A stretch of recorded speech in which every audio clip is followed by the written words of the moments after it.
जय हिंद। इस क्लास में मैं आपको बताऊंगा कि बेस एंड पावर से रिलेटेड जो क्वेश्चंस हैं, तो बेस एंड पावर से रिलेटेड कुछ क्वेश्चन मैं पहले इसके पहले क्लास में मैं आपको बताया हूं और इस क्लास में मैं बेस एंड पावर से रिलेटेड ये क्वेश्चन आपके सामने लिखा हूं जो इस प्रकार से है। देखिए यहाँ है 2 के पावर n+1, इसको पावर में ऐसे कर देंगे हम ताकि आपको पता चले कि ये 2 का पावर इतना है। फिर इसको देखिए प्लस 2 के power n-1 is equal to 320 हो तो n is equal to what, मतलब n का मान निकालना है आपको। तो देखिए इसमें n का मान निकालने के लिए ना बहुत आसानी से आप n का मान निकाल सकते हैं। कैसे? देखिए इसको आप 2 के पावर n+1 को आप एक्सपेंड करके विस्तार करके आप लिख सकते हैं 2 के पावर n गुणे 2 के पावर 2 के पावर कितना 1 लिख सकते हैं इसको। क्यों? क्योंकि हम आपको बेस एंड पावर में रूल बताए थे कि आधार समान है तो पावर को जोड़ दीजिएगा, तो ये 2 के पावर n गुणे 2 के पावर 1, आधार समान है तो पावर जुट के 2 के पावर n+1 हो जाएगा, मान में अंतर नहीं होगा। बीच का चिन्ह प्लस है तो यहाँ मैं प्लस दे दूंगा। फिर इसको मैं अगर एक्सपेंड करके लिखूंगा तो इसको लिख सकता हूँ 2 के पावर n गुणा 2 के पावर -1 इज इक्वल टू, इसको मैं लिख सकता हूँ 2 के फॉर्म में ही इसको लिख दिया जाएगा, तो इसको मैं लिख दूंगा या अभी इसको आप ज्यों का त्यों लिख लीजिए 320 ज्यों का त्यों 320 ज्यों का त्यों। ठीक है, अब आप देख रहे हैं इन दोनों टर्म में आप 2 के पावर n इसमें भी है और 2 के पावर n इसमें भी है ना, तो आप आसानी से इसको कॉमन कर लीजिए 2 के पावर n को। तो 2 के पावर n को कॉमन करिएगा तो कितना होगा, 2 के पावर n कॉमन निकल गया। अब यहाँ 2 के पावर 1 बचा, तो 2 के पावर 1 का मतलब 2 ये होगा, क्योंकि पावर एक रहे तो मान में अंतर नहीं होता है। तो 2 के पावर 1 का मतलब 2, बीच का चिन्ह प्लस रहेगा। और यहाँ देखिए ये 2 के पावर -1 है, अगर मैं चाहूंगा तो इसको पॉजिटिव पावर को मैं बनाना चाहता हूं तो इसको एक और नीचे इसको लाऊंगा मैं, तो बेस में कोनो परिवर्तन नहीं होगा, पावर का चिन्ह उल्टा हो जाता है। तो पावर का चिन्ह उल्टा होने का मतलब कि 2 के पावर जो -1 है 1 हो जाएगा। तो पावर में 1 लिखिए या चाहे मत लिखिए, मान में अंतर थोड़े ना होता है, बराबर ये हो जाएगा 320 तो रहबे करेगा। अब यहाँ पर देखिए ये 2 के पावर n तो रहेगा ही, इसको भिन्न का जोड़ बनाएगा तो 2 दूनी के 4 और 4 एक 5, इसको मैं लिखूंगा 5/2 बराबर इसको मैं लिखूंगा 320। अब भाई ऊपर ऊपर कटता है, आपको बताया गया है, तो 5 से कटेगा तो ये हो जाएगा 5 छाका 30, बच गया 2 बच गया 2 तो 20 हो गया, 5 के 20 64। अब ये 2 से तिरछा गुणा हो जाएगा, कौनची गुणा, तो 64 दूनी 128 मीन्स फाइनली 2 के पावर n बराबर यहाँ हो जाएगा 64 दूनी 128, तो ये हो जाएगा आपका 128। अब 2 के फॉर्म में इसको 128 को लिखिएगा तो ये 2 के पावर n होगा, अब बराबर इसको लिखिएगा 2 के पावर 7, क्योंकि देखिए 2 दूनी के 4, 4 दूनी 8, 8 दूनी 16, 16 दूनी 32, 32 दूनी 64 और 64 दूनी 128, मतलब 2 के पावर 7, इसको आप आसानी से लिख सकते हैं। ठीक है, अब रूल कहता है कि आधार अगर आधार के बराबर है तो पावर ऑटोमेटिक पावर के बराबर हो जाता है। तो means finally I can write it in the last step n is equal to कितना, अब 2 के बराबर है, बेस के बराबर है, तो पावर n बराबर 7, यानी n बराबर 7 जो है आपका आंसर हो गया, यही आपका आंसर n बराबर 7। ठीक है, देखिए इस बार आपको ये भी बेस एंड पावर का क्वेश्चन है और इसमें क्या करना है, आपको कह रहा है 2 के पावर n+1, बीच का चिन्ह प्लस 2 के पावर n-1 बटा में 2 के पावर n माइनस 2 के power n-2 is equal to what, आपको बताना है कि इसका मान क्या होगा। तो आप सबसे पहले इसको एक्सपेंडेड फॉर्म में लिखिए, विस्तारित रूप में। तो विस्तारित रूप में इसको लिखिएगा तो क्या लिख सकते हैं, इसको एक्सपेंड करके क्या लिखेंगे आप, 2 के पावर n गुणे 2 के पावर 1 लिख सकते हैं इसको। क्यों? क्योंकि आधार समान है तो पावर जोड़िएगा तो 2 के पावर n+1 आ जाएगा, मान में अंतर नहीं होगा, बीच का चिन्ह प्लस तो होगा ही। अब यहाँ पर ये होगा 2 के पावर n इंटू 2 के पावर n इंटू 2 के पावर -1, क्योंकि आधार समान है पावर जोड़िएगा तो n-1 आ जाएगा ये। ठीक है, अब बटा में, अब यहाँ देखिए ये 2 के पावर n तो रहबे करेगा, अब माइनस ये हो जाएगा 2 के पावर n गुणा 2 के पावर -2। ठीक है, अब इसको सॉल्व करिए आप, तो सॉल्व करिएगा तो आप देख रहे हैं ना ऊपर में 2 के पावर n यहाँ भी है, 2 के पावर n यहाँ भी है, दोनों पद में 2 के पावर n है, तो 2 के पावर n को आप कॉमन निकाल दीजिए। अब यहाँ बच गया 2 के पावर 1 प्लस यहाँ बच गया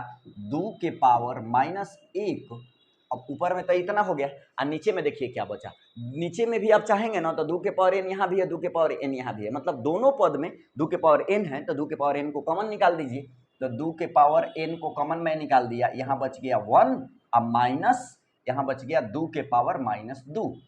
अब इसको समझदारी का परिचय देते हुए 2 के पावर n से 2 के पावर n कैंसिल। अब यहाँ बचा 2 के पावर 1 का मतलब आप जानते ही हैं कि 2 ये होगा। हई जो पावर माइनस है इसको प्लस बनाना चाहते हैं आप, तो ये होगा 1 बटा में, ये गुणा में 1 है ना, तो इस बटा में लाएंगे तो 1 बटा में 2 लिख देंगे। 2 के पावर 1 लिखिए चाहे मत लिखिए, मान में अंतर नहीं होगा। बटा में नीचे देखिए, नीचे कितना होगा, है 1 माइनस, ये देखिए 2 के पावर माइनस 2 है। अगर मैं चाहता हूं कि इसको पावर को प्लस बना दूं तो इसको मैं लिखूंगा 1 बटा में 2 के पावर 2 मैं लिख दूंगा, यहाँ मतलब 4 हो जाएगा फाइनली। ठीक है, अब इसको सॉल्व करिएगा तो कितना आएगा भाई, तो ये 2 2 नी के 4 आ 1 5, यानी ऊपर वाला होगा 5 बटा में 2 और नीचे देखिए है 2 2 नी के 4 हो गया है। एलसीएम लीजिएगा तो 2 2 नी के 4, एलसीएम भी 4 ही होगा, 4 एकम 4 और 4 में से 1 घट जाएगा 3, 3 बटा 4, यानी यहाँ मैं लिख दूंगा 3 बटा कितना 4। अब नियम कहता है कि 1 2 3 4 पद हो तो इसको 2 पद बनाने के लिए ऊपर वाला पद ज्यों का त्यों और जो नीचे वाला है जो भागा का चिन्ह है वो गुणा में बदल जाएगा, जो नीचे है वो ऊपर चल जाएगा, तो 4 बटा 3, ये कट जाएगा 2 से 2 दूनी के 4। अब ये 2 पाँचे 10 हो जाएगा, यानी 10 बटा में 3। फाइनली इसको फ्रैक्शन पार्ट में लिखिए, इसको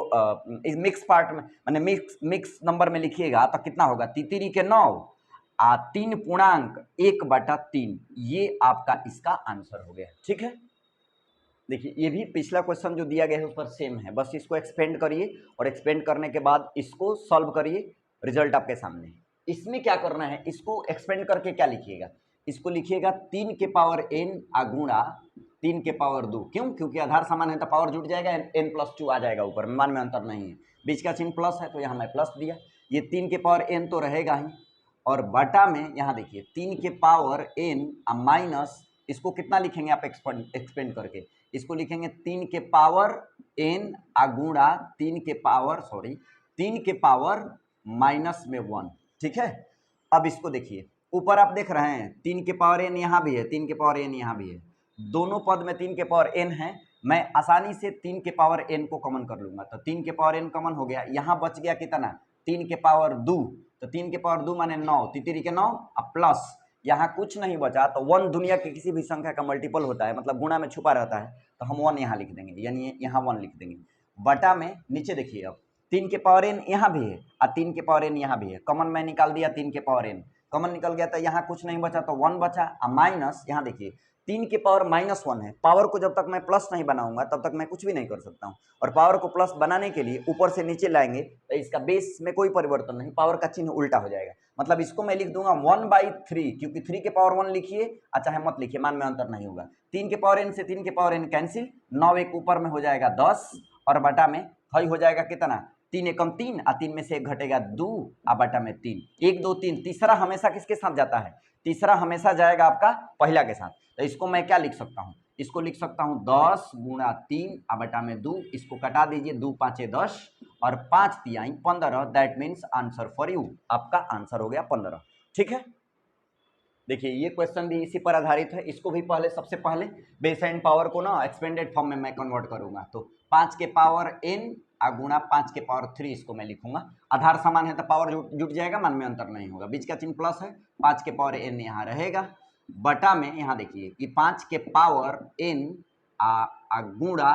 5 के पावर 1 मैं लिखूंगा यहाँ। ठीक है, अब इसको देखिए कितना, मैं ऊपर में 5 के पावर n दोनों में है, तो 5 के पावर n को मैंने कॉमन कर दिया, अब यहाँ 5 के पावर n कॉमन हो गया, अब यहाँ बच गया कितना, यहाँ कुछ नहीं बचा, तो 5 के पावर n कॉमन हो गया है, तो 5 के पावर 3 बचा, अब प्लस यहाँ कुछ नहीं बचा तो 1 बचा, क्यों, क्योंकि 1 दुनिया के किसी भी संख्या का मल्टीपल होता है। ठीक है, और बटा में यहाँ देखिए 5 के पावर n गुणा 5 के पावर 1 माने 5 होगा, 5 के पावर n कैंसिल, 5 के पावर 3 माने 25 और 25 5 125, 125 आ 1 कितना हो जाएगा 126 और बटा में 5, 126 में 5 से भाग दीजिएगा, 25 5 125, 1 बटा 5, आंसर आपका हो गया। देखिए इस प्रश्न में भी बेस एंड पावर का ही ये क्वेश्चन है, इसमें कहा कि अंडर रूट में 2 के power n is equal to 64, then n is equal to what, मतलब n का मान आपको निकालना है, तो n का मान कैसे निकालिएगा आप, n का मान निकालिएगा कि रूट जब बराबर के इधर जाएगा तो स्क्वायर में बदलेगा, तो इसको मैं लिखूंगा 2 के पावर n बराबर 64 गुणा 64, स्क्वायर का मतलब किसी भी संख्या पर पावर अगर दूर होता है तो उसको 2 बार गुणा कर दीजिएगा तो उसका मतलब वही होता है स्क्वायर। ठीक है, अब यहाँ पर मैं बेस एंड पावर के रूप में इसको कन्वर्ट करूंगा, जो संख्या है यानी 2 के पावर n तो ये रहबे करेगा, 2 के पावर n बराबर 64 को मैं क्या लिखूंगा 2 के पावर 6 गुणे इस 64 को मैं क्या लिखूंगा, इस 64 को मैं लिखूंगा 2 के पावर 6। 2 के पावर n बराबर आधार समान है तो पावर जुट जाएगा, तो ये हो जाएगा 2 के पावर 6 व 6 कितना 12 हो जाएगा, 6 6 12। ये आधार आधार के बराबर है तो पावर पावर के बराबर हो जाएगा, इसलिए n इज इक्वल टू कितना 12। यही आपका आंसर हो गया, यही पूछा गया था। ठीक है, देखिए ये भी क्वेश्चन इसी प्रकार से बनेगा, बेस एंड पावर से रिलेट कर रहा है, तो इसमें थोड़ा सा समझदारी का परिचय देते हुए आप ऐसे लिख सकते हैं, इसको लिख सकते हैं 3 to the power n is equal to square जब बराबर रूट जब बराबर के इधर जाएगा तो बदल जाएगा, ये किस में बदल जाएगा, ये रूट जब बराबर के इधर जाएगा तो स्क्वायर में बदलेगा, तो स्क्वायर का मतलब क्या 81 गुना 81 को मैं कह सकता हूँ। ठीक है, अब 3 के power n is equal to 3 के पावर कितना लिखिएगा तो 81 होगा, 3 के 9 ना 3 27 27 3 81, 3 के पावर 4, यानी इसको मैं लिखूंगा कि 3 के पावर 4, काहे कि यहाँ 3 के रूप में बेस है तो यहाँ भी 3 में कन्वर्ट होगा, इसको मैं लिखूंगा 3 के पावर 4, आधार समान है तो पावर जुट जाएगा, 3 के power n is equal to 3 के पावर 4 4 8 हो जाएगा, अगर आधार आधार के बराबर है तो पावर पावर के बराबर, then finally n is equal to 8, that means answer for you. ठीक है, देखिए ये क्वेश्चन है, यहाँ m के power n is equal to 121 हो तो m minus 1 to the whole power n plus 1 is equal to what.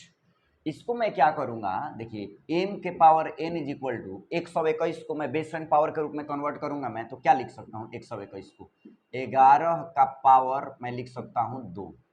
Means 11 के पावर 2 माने 11 का पावर 2 माने 11 11 121 होता है, तो इसलिए मैं लिख सकता हूँ 11 के पावर 2। अब यहाँ देखिए बेस का तुलना बेस से, आप पावर का तुलना पावर से कर दीजिए, तो इस आधार पर मैं क्या लिख सकता हूँ m बराबर 11 देन n बराबर 2। ठीक है, putting the value of m and n and get out the result. यहाँ देखिए m का मान लिख दीजिए 11, अब यहाँ पर इतना का मान चाहिए ना m minus 1 to the whole power n plus 1, then putting the value of m and n, तो m का वैल्यू पुट करिए तो 11 minus 1 to the whole power 2 plus 1, finally 11 में से एक घट जाएगा, ये हो जाएगा 10, 10 के पावर 3 मीन्स 10 के पावर 3 माने 10 गुणे 10 गुणे 10, यानी आप इसको क्या लिख सकते हैं, ये लिख सकते हैं आप 10 1 2 3 अतना आंसर। ठीक है, देखिए ये क्वेश्चन देखिए बेस एंड पावर से रिलेट ये भी कर रहा है, इसमें क्या करेंगे, ये कह रहा है कि 2 के power m to the whole power m बराबर ये 512 है, तो 512 को आप 2 के पावर कितना लिख सकते हैं, यहाँ देखिए 2 के पावर 9 लिख सकते हैं, 2 के पावर 9, यानी 2 को 9 बार गुणा करिएगा ना तो 512 आ जाएगा। अब इसको तो इस फॉर्मेट पर लिखना है, तो इस फॉर्मेट पर आसानी से लिख सकते हैं 2 के power m to the whole power m बराबर, इसको लिखेंगे 2 के power 3 to the whole power 3। अब देखिए कहीं कहीं तितरी के 9 हो जाएगा, अब कहा गया कि m का मान निकालिए, हर स्थिति में m का मान 3, m का मान 3 मीन्स मैं कह सकता हूँ, इसलिए m बराबर कितना आएगा 3 आएगा, इसका आंसर कितना आया 3। ठीक है।